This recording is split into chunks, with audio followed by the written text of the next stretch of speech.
साथियों, आप सभी का इस प्लेटफॉर्म पर स्वागत है। यहाँ पर हम लोग जो है भारत के संसदीय प्रदेश लक्षद्वीप के बारे में बात करेंगे, जो अभी हाल ही में काफ़ी चर्चा में था और इसका चर्चा में रहने की एक वजह जो थी हैशटैग बाइकॉट मालदीव। ये पूरा घटनाक्रम क्या है, इसको समझेंगे और साथ ही साथ मैप के माध्यम से लक्षद्वीप की अवस्थित को भी समझने का प्रयास करेंगे और लक्षद्वीप से संबंधित जो भी महत्वपूर्ण फैक्ट हैं, उन फैक्टों को देखेंगे जिनसे आपकी परीक्षा में प्रश्न लगातार बनते हैं और बन सकते हैं। तो चलिए प्रारंभ करते हैं। देखिए, सबसे पहले हम लोग बात करते हैं जब से लक्षद्वीप आपका अभी हाल ही में चर्चा में आया।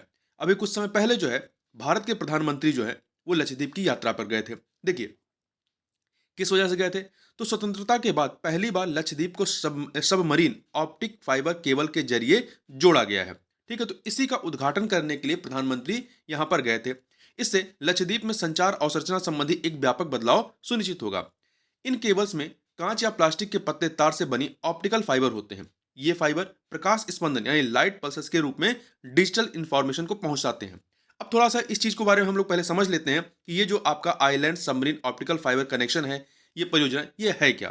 ठीक है, तो देखिए, यदि हम लोग इस केएलआई के बारे में बात करें तो इस परियोजना के तहत कोच्चि आपका केरल में है, कोच्चि से लक्षद्वीप आइलैंड के 11 द्वीपों तक सबमरीन केबल कनेक्टिविटी स्थापित की गई है। लक्षद्वीप आइलैंड के इन द्वीपों में कवरत्ती, अगती, अमीनी, कदमत, चेतलाट, कल्पेनी, मिनिकॉय, एंड्रोथ, किल्तान, बंगारम और बितरा शामिल है। ध्यान रखिए, इन आइलैंड्स के नाम भी आप थोड़ा ध्यान से पढ़िएगा, क्योंकि कई बार परीक्षा में प्रश्न पूछ लेता है कि कुछ नाम दे देता है और पूछ लेता है कि ये कहाँ के आइलैंड है या किस से संबंधित है। ठीक है, इस परियोजना को दूरसंचार विभाग के universal services obligation fund digital Bharat Nidhi द्वारा वित्त पोषित किया गया है। इस परियोजना को पूरा करने की जिम्मेदारी भारत संचार निगम लिमिटेड अर्थात बीएसएनएल को सौंपी गई है। इसके अतिरिक्त यहां पर प्रधानमंत्री ने और क्या किया? तो प्रधानमंत्री ने लक्षद्वीप के कदमत द्वीप में समुद्री जल को पीने योग्य जल में बदलने के लिए लो टेम्परेचर थर्मल डिस्टिलेशन डिससेलिनेशन एलटीटीडी संयंत्र का भी लोकार्पण किया। यह जो आपका लो टेम्परेचर थर्मल डिसेलिनेशन आपका एलटीटीडी है, यह एक ऐसी प्रक्रिया है जिसके तहत गर्म समुद्री सतह वाले जल को कम दाब पर तेजी से वाष्पित किया जाता है। फिर इस वाष्प को समुद्री तल के ठंडे जल की सहायता से पीने योग्य जल में तब्दील किया जाता है। ठीक है, इससे पहले लक्षद्वीप के कवरत्ती, अगती और मिनकॉय द्वीप समूह में 3 एलटीटीडी संयंत्रों का विकास कर उनकी क्षमता का प्रदर्शन किया गया था। पृथ्वी विज्ञान मंत्रालय के तहत आने वाले राष्ट्रीय महासागर प्रौद्योगिकी संस्थान एनआईओटी द्वारा तटीय क्षेत्रों में एलटीटीडी संयंत्रों का डिजाइन, विकास और संचालन किया जाता है।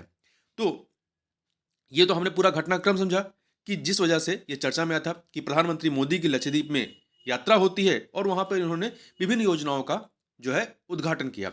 साथ ही साथ वहां पर उन्होंने वहां के तटीय जगहों का भ्रमण किया और उसको जो है उसकी फोटो इन्होंने एक प्रकार से प्रमोट करने के लिए कि लक्षद्वीप में पर्यटन को प्रमोट किया जाए, उस वजह से उन्होंने उसको कह सकते हैं अपने सोशल मीडिया हैंडल से उसको प्रकाशित किया या वहां से उसको शेयर किया। इस वजह से इसके बाद जो है जो आपका मालदीव है, हमारा पड़ोसी देश है, नेबरहुड जो नेबरहुड फर्स्ट की जो हमारी नीति है उसके तहत वो आता है। तो मालदीव के 3 मंत्रियों ने जो है भारत के प्रधानमंत्री और हम भारत के बारे में कुछ अपशब्दों का प्रयोग किया। उसी वजह से जो है उसके परिणाम स्वरूप जो है हैशटैग बाइकॉट मालदीव जो है ट्रेंड करने लगा और आपका मालदीव के साथ साथ लक्षद्वीप जो है काफी चर्चा में रहे। अब हम लोग यहाँ पर जो है लक्षद्वीप जो द्वीप समूह है, इस लक्षद्वीप द्वीप समूह के बारे में समझने का प्रयास करते हैं मैप के माध्यम से। पहले लक्षद्वीप के बारे में कुछ चीजों को जान लें। देखिए, यह भारत का एक केंद्र शासित प्रदेश है जिसमें अरब सागर और लक्षद्वीप सागर के बीच स्थित 36 द्वीप समूह या 36 द्वीप शामिल हैं। मलयालम और संस्कृत में लक्षद्वीप का मतलब क्या होता है? 1 लाख द्वीप। हालांकि यहाँ पे 100 से अधिक द्वीप नहीं है और कुल क्षेत्रफल यहाँ का लगभग कितना है? 32 स्क्वायर किलोमीटर। ठीक है, 32 किलोमीटर स्क्वायर यहाँ का जो है क्षेत्रफल है, जो सबसे छोटा केंद्र शासित प्रदेश है। इसके साथ ही साथ यहाँ की राजधानी क्या है? यहाँ की राजधानी आपकी कवारत्ती है। राजधानी क्या है? कवारत्ती है और यह क्षेत्र केरल उच्च न्यायालय के अधिकार क्षेत्र में आता है। यहाँ का जो यहाँ से सबसे जो नजदीकी शहर है जो आपका स्थल पे है वो है आपका कोच्चि। ठीक है, और केंद्र शासित प्रदेश की स्थापना जो है आपकी कब हुई थी? 1956 में। 1956 में ब्रिटिश प्रस्थान के बाद यहाँ पर अंग्रेजों का कब्जा था। यहाँ पर ध्यान रखिएगा, यहाँ पर आपका अंग्रेजों का कब्जा था। कुछ और फैक्टों को याद रखिए, जैसे कई बार पूछ लिया जाता है कि जो द्वीप समूह है इन पे किसका अधिकार था, जैसे कि आपका लक्षद्वीप पर अंग्रेजों का था, इसी प्रकार से गोवा, दमन दीव, दादरा नगर हवेली इस पर किसका था, पुर्तगालियों का था, और जो पौंडीचेरी है पौंडीचेरी पर फ्रांस का था। इस चीज को भी आप यहाँ पर याद रखिएगा। तो यह 1956 1956 में ब्रिटिश प्रस्थान के बाद यह संशोधित प्रदेश बनाया गया। ठीक है। और यहाँ के बहुसंख्यक लोग जो है इस्लाम का पालन करते हैं, विशेषकर सफी विचारधारा का। और मिनिकाय जो यहाँ का एक द्वीप है, ये थिवेही थी धीवेही धी वेही के साथ बोली जाने वाली भाषा जसेरी है। यह संस्कृति जो है केरल के मप्पिलास के समान है। इसके साथ साथ हम लोग कुछ फैक्टरों को और देख लें। जैसे यदि हम लोग जनगणना 2011 के कुछ आंकड़ों को देखें तो यहाँ पर हम लोग समझ सकते हैं लक्षद्वीप के बारे में। यदि हम बात करें कि यहाँ पर जो साक्षरता के बारे में बात करें, तो यदि हम संशोधित प्रदेशों में देखते हैं कि सर्वाधिक साक्षरता वाला जो संशोधित प्रदेश है वो कौन सा है, तो वो है आपका लक्षद्वीप। ठीक है। चाहे आप पुरुष के मामले में देख लें चाहे महिला के मामले में देख लें, तो लक्षद्वीप की जो साक्षरता है वो सबसे ज्यादा है संशोधित प्रदेशों में। तो इस चीज को यहां पर ध्यान रखिएगा। ठीक है। इसके साथ ही साथ इसके साथ साथ कुछ अन्य चीजों को भी देखें, जैसे कि सबसे छोटा संशोधित प्रदेश कौन सा है, तो वो लक्षद्वीप है। सबसे बड़ा कौन सा है, अंडमान निकोबार द्वीप समूह है। जनसंख्या के मामले में देखें तो सबसे छोटा संशोधित प्रदेश कौन सा है, लक्षद्वीप है। सबसे बड़ा कौन सा है, वो दिल्ली है, आपका दिल्ली है। तो ये आंकड़े याद रखिएगा। इसके साथ ही साथ ध्यान रखिएगा कि लक्षद्वीप में, लक्षद्वीप हो गया, अंडमान निकोबार हो गया, यहां पर कोई अनुसूचित जाति नहीं। अनुसूचित जनजातियां तो हैं, ट्राइब्स हैं, परंतु अनुसूचित जाति यहां पर निवास नहीं करती हैं। तो इस चीज को भी आप यहां पर ध्यान रखिएगा। और इसके साथ साथ यदि हम बात करें कि संघ शासित प्रदेशों में सबसे कम नगरीय जनसंख्या कहां पे है, तो लक्षद्वीप में। सबसे अधिक नगरीय जनसंख्या कहां पे है, तो वो दिल्ली में है। तो ये कुछ फैक्टों को भी आप जो है याद रखिएगा। अब आगे चलते हैं, इसके बारे में थोड़ा सा और चीजें देखते हैं। देखिए, लक्षद्वीप की जो जलवायु है वो उष्णकटिबंधीय है और इसका औसत तापमान 27 डिग्री सेंटीग्रेड से लेकर के 32 डिग्री सेंटीग्रेड तक रहता है। चूंकि मानसून के दौरान जलवायु संतुलित होती है, इसलिए जहाज आधारित पर्यटन यहां पर क्या होता है, बंद हो जाता है।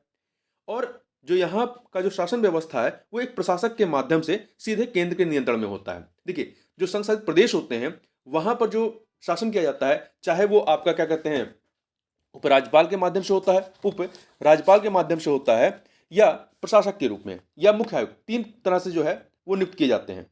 तीन प्रकार से, एक तो मुख्य आयुक्त होते हैं, कुछ जगह उपराज्यपाल होते हैं, कुछ जगह प्रशासक होते हैं। जैसे चंडीगढ़ में मुख्य आयुक्त होते हैं, आपका दिल्ली हो गया, पुडुचेरी हो गया और अंडमान निकोबार द्वीप समूह हो गया, यहाँ पे उपराज्यपाल होते हैं।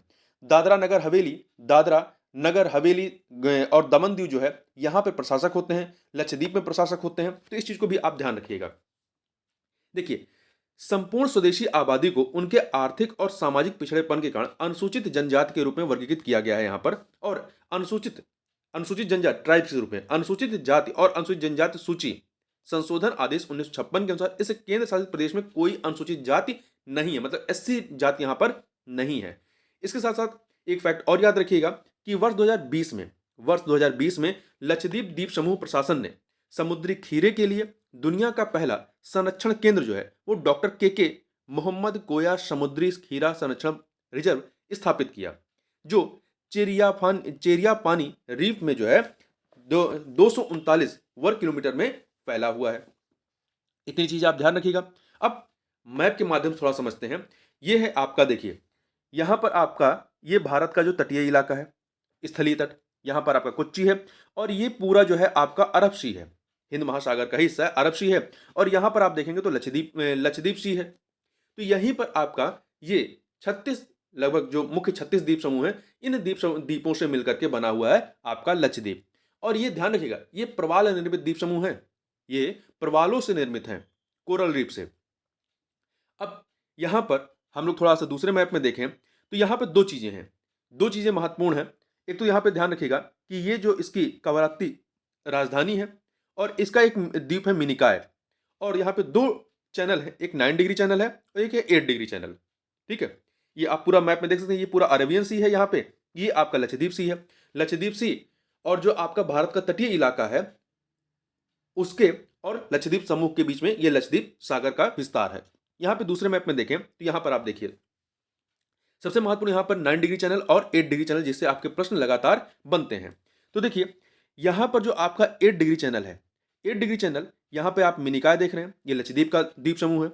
और इसी के नीचे आप जब बड़े मैप में देखेंगे तो वहाँ पर मालदीव, मालदीव का विस्तार है। तो ये जो 9 डिग्री चैनल है, ये मालदीव को जो है मिनिकॉय से अलग करने का कार्य करता है। तो ये एक प्रकार से 8 डिग्री चैनल जो है, ये सीमा का निर्धारण करता है।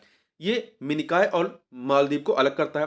अब जो 9 डिग्री चैनल है यहाँ पर, 9 डिग्री चैनल जो है, ये आपका जो इसकी राजधानी है लक्षद्वीप की, कवरत्ती और मिनिकॉय, इसके बीच में स्थित है। तो ध्यान रखिएगा, 9 डिग्री चैनल कवरत्ती और मिनिकॉय के बीच में है, और 8 डिग्री चैनल जो है वो मिनिकॉय और मालदीव के बीच में है। इसी प्रकार से जब आप अंडमान निकोबार द्वीप समूह की तरफ जाएंगे, अंडमान की तरफ, ठीक है, और ये पूरा आपका तट तट क्या है, ये मालाबार तट है। और इधर जब आप जाएंगे पूर्वी हिस्से में तो वो कोरोमंडल तट है। तो अंडमान जो निकोबार द्वीप समूह है, वहां पर आपका 10 डिग्री चैनल पाया जाता है, जो अंडमान और निकोबार को अलग करने का कार्य करता है। तो ये चैनल जो है, ये तीनों की तीनों चैनल काफी महत्वपूर्ण है, जिनसे आपके परीक्षा में प्रश्न पूछे जाते हैं। तो इस चीज को आप यहां पर ध्यान रखिएगा। अब थोड़ा सा एक प्रश्न देख लेते हैं जो यूपीएससी में पूछा गया था कि निम्न तापमान तापीय विलवणीकरण सिद्धांत के आधार पर, सिद्धांत जिसका हम लोग शॉर्ट में अभी हमने शुरुआत में बात की, एलटीटीडी के आधार पर प्रतिदिन 1 लाख लीटर मीठे जल का उत्पादन करने वाला भारत का पहला विलवणीकरण संयंत्र कहां स्थापित किया गया था? तो ये कहां पर स्थापित किया गया? 2008 में ये किया गया था कवरत्ती में। कवरत्ती जो कि लक्षद्वीप की राजधानी है। और इसे राष्ट्रीय समुद्र प्रौद्योगिकी संस्थान चेन्नई ने कवरत्ती, मिनिकॉय और अगत्ती की स्थानीय आबादी की आवश्यकताओं को पूरा करने के लिए लक्षद्वीप की राजधानी कवरत्ती में विश्व का पहला निम्न तापमान तापीय विलवणीकरण संयंत्र स्थापित किया था। यह विश्व का था। अभी हाल ही में फिर से एक नया वहां पर स्थापित किया गया। तो इस वजह से इस टेक्नोलॉजी के बारे में याद रखिएगा, ठीक है, और कहां पर स्थापित किया गया इसके बारे में याद रखिएगा। और यह भी यहां फैक्ट याद रखिएगा कि राष्ट्रीय समुद्र प्रौद्योगिकी संस्थान national institute of ocean technology NIOT कहां पर है? तो ये तमिलनाडु के चेन्नई में स्थित है। तो इतनी चीजों को आप यहां पर याद रखिएगा। तो इस वीडियो में बस इतना ही, मिलते हैं नेक्स्ट वीडियो में, तब तक के लिए बहुत बहुत धन्यवाद।